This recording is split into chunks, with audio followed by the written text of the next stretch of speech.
developing the players and watching, how the offense and defensive flows with the guys that are playing on a nightly basis that, um, you could kind of overlook to some degree what's going on with some of the scout team players. Although, if you remember at the end of the season, Coach, was really fond of the progression that Austin was making. And now, you get a full-time eye watching him all the time, which is good for him because, he has to stay sharp. He has to make that next progression going into this year. Yeah, it seems like the coach was just saying the mental difference, I guess, is kind of the bigger part because you can show all the talent, on the scout team and then make that transition. It's kind of mentally staying in it.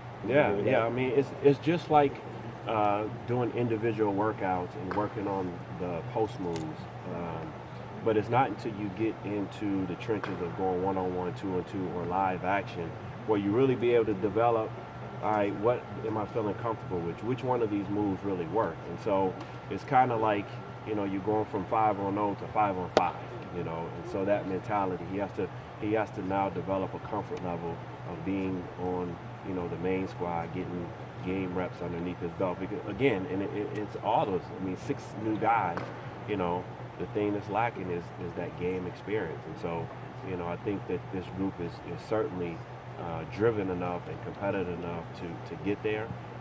And they just have to be patient and allow the process to happen for them. Is that the biggest thing, patience, I guess, compared to last year, just working with this group, they're a little bit more behind last year's guys? Yeah, certainly. And me included, walking into last year's situation, I think Coach, me and Billy were like the new additions to the team along with the freshmen. In last year's team, you had so much better in leadership and so much better in experience on the floor that we were able to just move, business as usual. And I think Coach Beilein has done an unbelievable job of really understanding who this team is and really taking the time to teach, the nuances of the game and really slow down. And I think ultimately it's helped not just the new guys, but even the returner guys in Ibby and X and JT and Austin, and even to some degree Charles, because all of those guys are gonna have to be in a position to help us this season.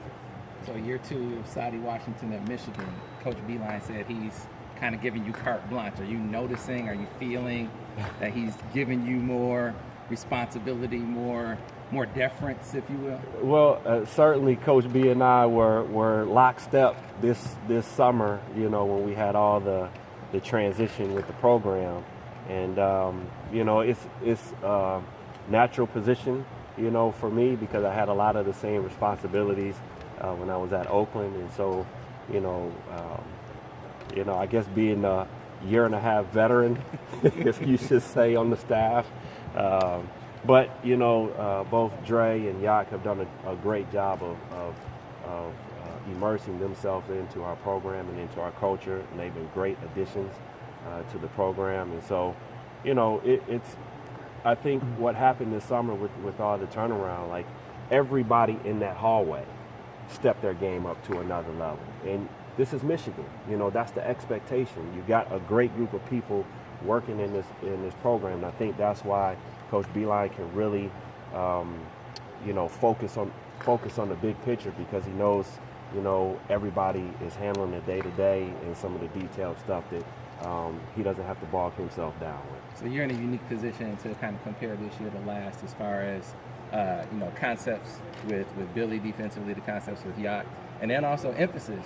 Coach Beilein, I remember last year talked about spending a lot of time to start the year working on defense. How does this compare to last year, and how does what you guys were doing defensively last year compare to what you're going to do this year? Yeah, I think there are a lot of similarities. Some new terminology that Yacht has than what we did differently last year, but a lot of similar concepts. I certainly don't think that we're trying to reinvent the wheel here defensively. You still, the beauty of having the guys in the summer and now, we're able to build a good foundation, and hopefully that foundation over the course of the season, we'll be able to grow from that. So I think this is, where we're at really in the foundational phase of reestablishing what we learned last year, new from Billy, and then, absorbing some of the new stuff that Coach Yack has been able to bring to the table. Can Can you talk about that Ohio State game where somewhat Michigan hit bottom, and then 3 days later, you blow out Michigan State, your dad's alma mater. Mm-hmm. I mean, talk about what was that button that was pushed, or what? How did that happen? Yeah, I mean, at some point, you get to a point where your back is against the wall, and there's no way to move but forward, right? And so I think that our team had really gotten to the point where we just collectively said, you know what, enough is enough. Like, if we're going to turn this season around, if we're going to put ourselves in position to try to make the NCAA tournament, it has to be now. Like, there are no more excuses, right? We have to bounce back because nobody's going to feel sorry for us.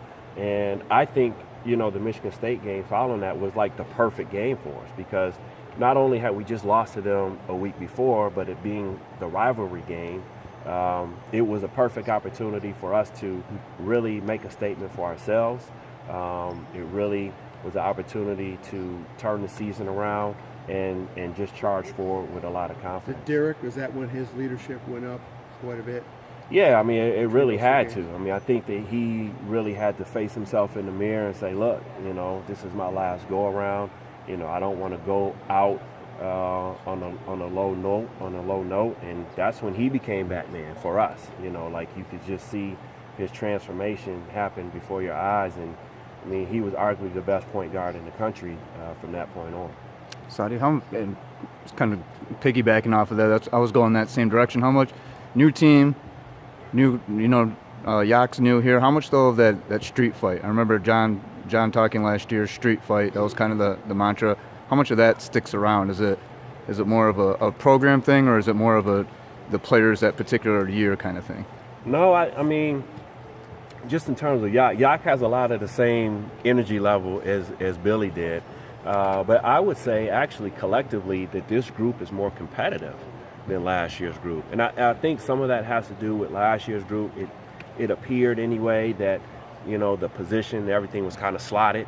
You kind of knew who was going to play, what the rotation was going to be. With this year, I mean, it's a lot of spots open for grab just in terms of, the depth of this team allows for iron to sharpen iron. And so there really aren't very many days for guys to take off, because the next guy behind you or beside you, or however you want to look at it, has the opportunity to really jump over the top of you. So I think from that regard, it's a very good thing for the program to have such a competitive nature within the group.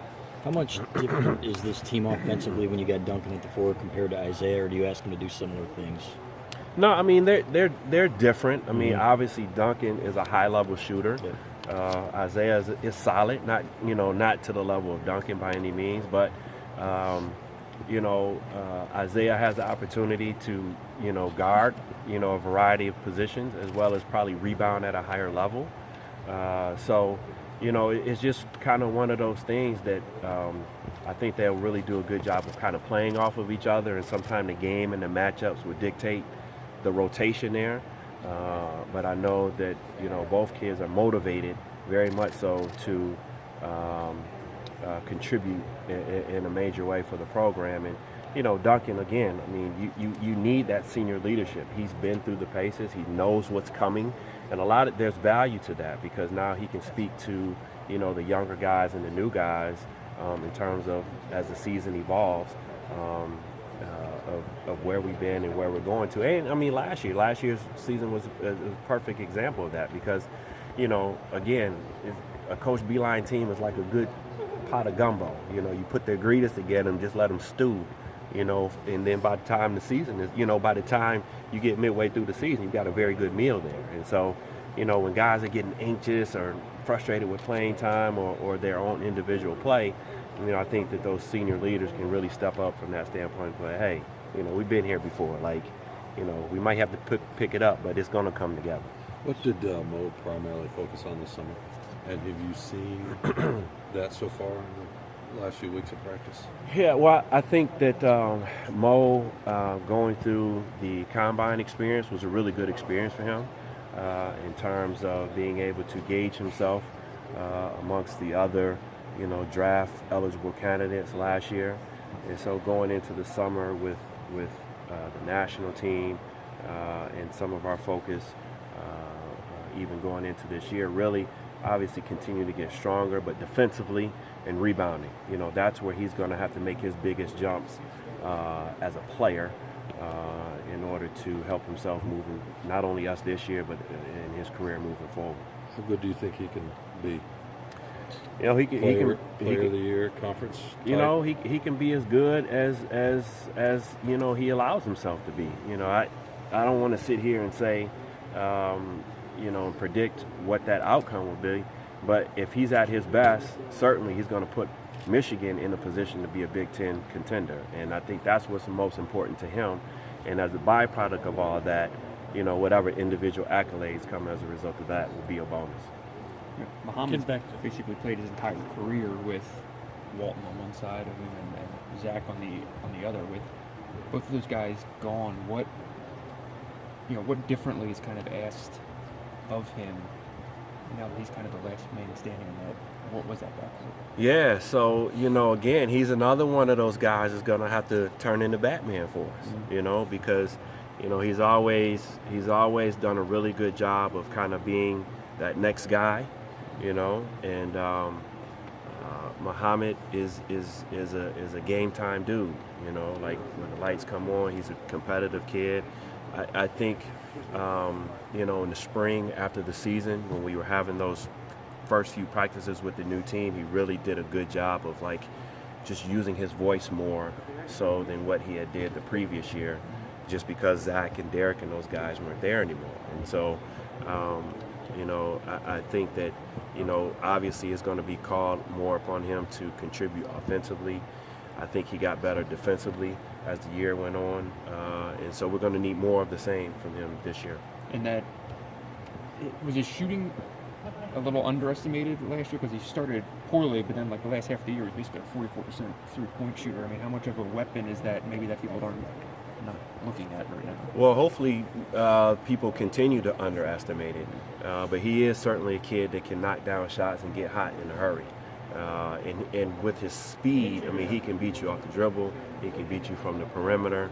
And so that, you know, that again, that's the thing. Like we've challenged him to take it to another level on both sides of the ball because it's going to be required. Again, I think that this year's team is going to be a cast of characters, and we're going to win by committee. You know, I don't know that, you know, there's just any, you know, just ultra superstars on the team, but we got some really good players on this team, and so, and he's one of them, and he's one of the guys that's going to really have to step his game up for us this year. Going back to that pot of gumbo, you know, Coach said like that, huh? That was a good one. Coach said that, you know, kind of everybody's average right now, offense, defense, everything's going on. Does that have a lot to do with new coaches, new kids, everybody trying to get on that same page? Is that kind of where maybe they haven't risen up yet because everybody's still trying to feel each other out? To some degree, yes. I think it's, I mean, the coaching staff, we got some very experienced coaches on this staff. And, you know, anytime you got 6 new players who've never logged significant game minutes, it's going to be a transition period.